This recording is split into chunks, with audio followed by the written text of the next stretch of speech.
Volleyball games analysis. Volleyball has been a sport that I've participated in for the last 3 years in PE. Due to only playing volleyball in PE, my abilities of volleyball are very limited to only the basics of the sport. My technique is also quite poor, as well as poor game awareness and poor games knowledge. Due to a lack of numbers in our class this year, we were split into teams, and my team only consisted of 5 people. However, we only ever played 4 on court, which meant we had to find different positions and rotations that worked with having less numbers on court. For me, the best position suited to my abilities and my body structure / composition was for me to play pass hit. Pass hit requires 3 main skills, which are passing, spiking, and serving. Due to my body composition and my body type being predominantly mesomorph with parts ectomorph, I am suited to playing the pass hit role, with my solid body composition allowing me to strike the ball with velocity without being tall enough to be an effective blocker. However, one benefit of me being a bit shorter is a lower center of gravity, which makes it easier to be able to stay low and stay balanced when the ball comes hard and low from a spike or serve. Thankfully, my training in fitness and previous PE classes has left me with a strong vertical jump, which is useful when it comes to making connection with the ball at higher heights. According to my results from bodybuilding.com, I have a naturally fit body. On our team, we have 2 pass hits, 2 middle blockers, and 1 setter. This allowed us to play 2 pass hits, 1 blocker, and 1 setter, or alternatively, 2 blockers, 1 setter, and 1 pass hit, depending on rotations. This meant that we often rotated to protect the setter, which meant when receiving generally resulted in having 3 people in backcourt off serves. This was a learning curve that we had to learn how to rotate with 4 people on court. And Mesdros states that group roles are one of 3 important factors that make an effective team. Group roles are defined by Mesdros as a role is a set of expected behaviors of a person occupying a specific position. In the first game we played together as a team, we recorded stats from the game to refer to in comparison to stats that we would later collect in following games. My in-game stats appear very good when glancing at them. 77% hit accuracy from 15 attempts, 57% serve accuracy with 2 aces, 85% passing accuracy with 2 assists out of 21 passes, 0 blocks from 5. However, when watching the footage back, majority of the gameplay, my passing isn't very accurate, and my spikes certainly weren't powerful or accurate. My passing, although it's said to be accurate, wasn't always to the setter, and sometimes was hit hard and low towards the setter. I overall was very lucky to have achieved those stats. When watching it back, one of my assists, so-called assists, was comprised of hitting the ball towards the setter hard and low, and she manages to just get a hand on it and deflect it over the net to a team that is poorly positioned and left stranded. My game stats are also based off of good service from a good setter, which meant that my hitting stats should have been far higher than they were, at least 85% considering the quality of the sets. However, the quality of the hits from the other team was just as varied, which meant that my passing stat was also from loopy passes as opposed to hard direct passes. One key area that I thought was particularly bad in the opening game was my game awareness, and in particular my poor positioning, which can be seen in the following 3 clips. In this clip, I received the ball and I hit it low towards a backcourt player, and then I come up for a block that I should not be going for. In the second clip, I return it high, but I still don't move forward early enough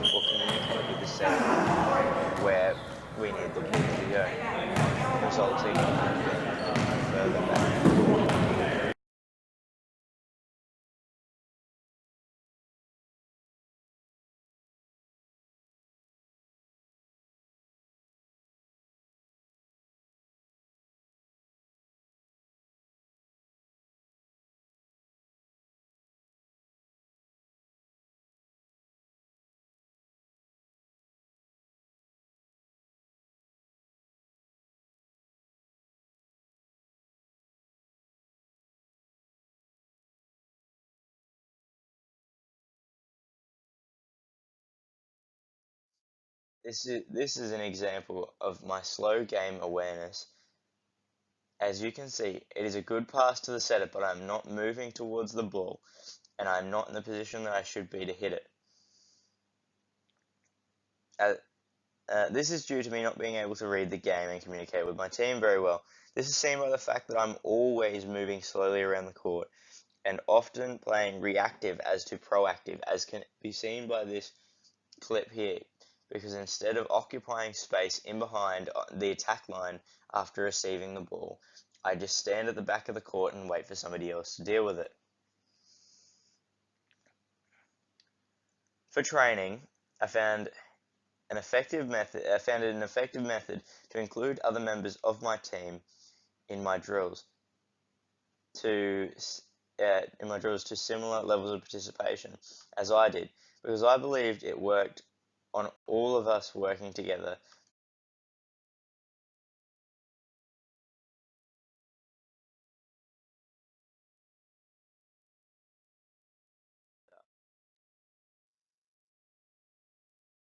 As can be seen, as a team, and enjoying a enhanced sense of team cohesion. Team cohesion is defined as a result of a group's desire to remain together. It is the blend of two key dimensions: task cohesion and social cohesion. As much as the drills were targeted to improve my skills that I needed to improve, the drills were not only for my benefit. By working with my teammates equally, we all got to establish a better idea of how each other played and how we can help one another on the court. For example, the experienced setter was able to work with and adapt her sets to her sets. This included us playing plays that were not the easiest, almost simple, but instead required us to have an understanding of what we should be doing and how to communicate with each other.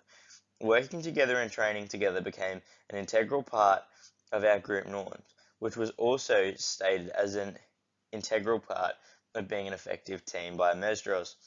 Examples of this were plenty, from open field play, from receiving and passing, to eventually, as can be seen here, there's one pass hit passes to the setter and then taps it over. However, I also did plenty of drills to work on my passing accuracy and some small hitting drills, most notably working on a quick set. In working on a quick set towards the end, Maddie was able to gauge whether to put the ball a little higher depending on the hitter or a little lower depending on the hitter. This was all down to an experienced setter and having the whole team consistently involved and playing an important role. By the end of the second training and practice of quick hitting, Jarvis and I both were more reliable and better at working with Maddie to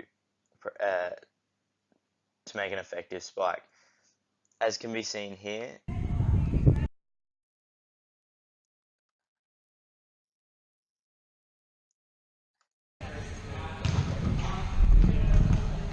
this is one of the passing drills that we were doing that worked on passing the ball more efficiently. As you can see, still miscuing a few, but it also works on movement side to side, which is something we need. Decision making as well, whether to set it or still a little bit slow in my predicting and movement, but that's alright.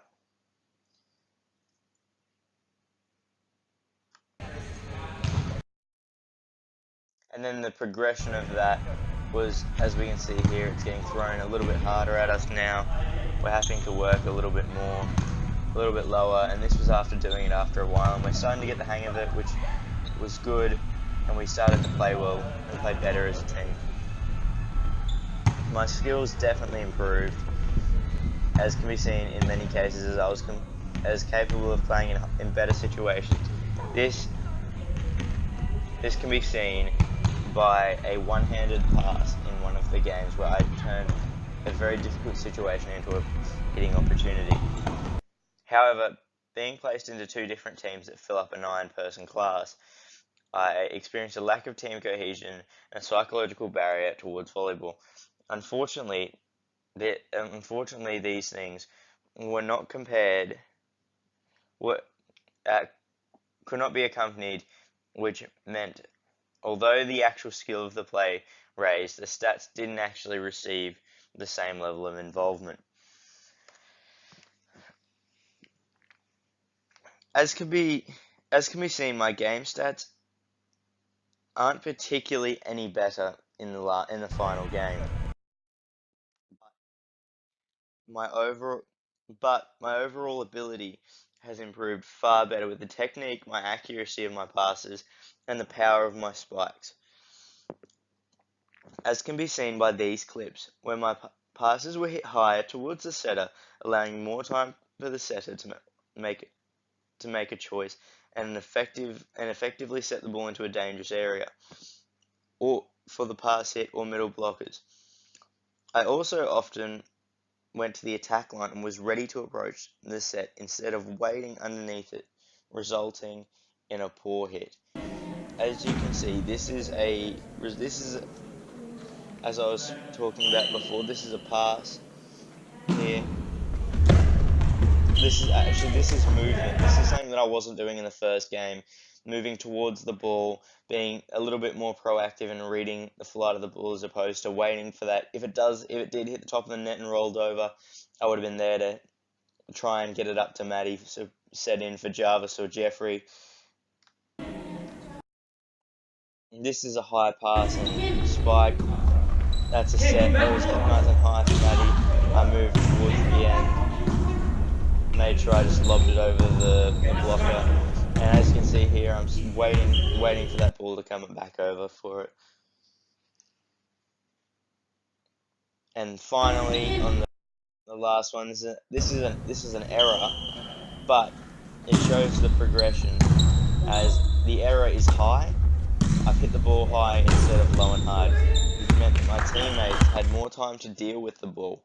So even though it was not an accurate pass, it was hit higher, which allowed more chance for the ball to still be kept in play, which is something that I was really lacking in the first game.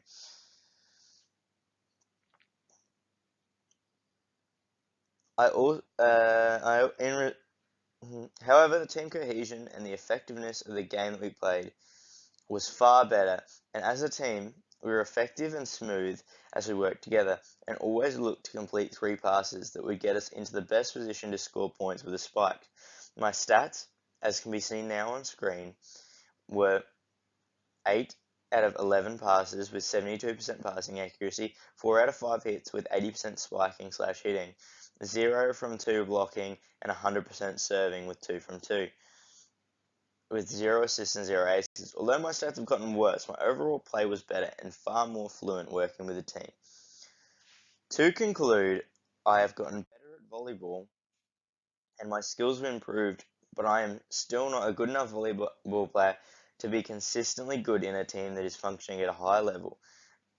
My receiving from serves is still particularly poor and something that I would definitely work on in the future.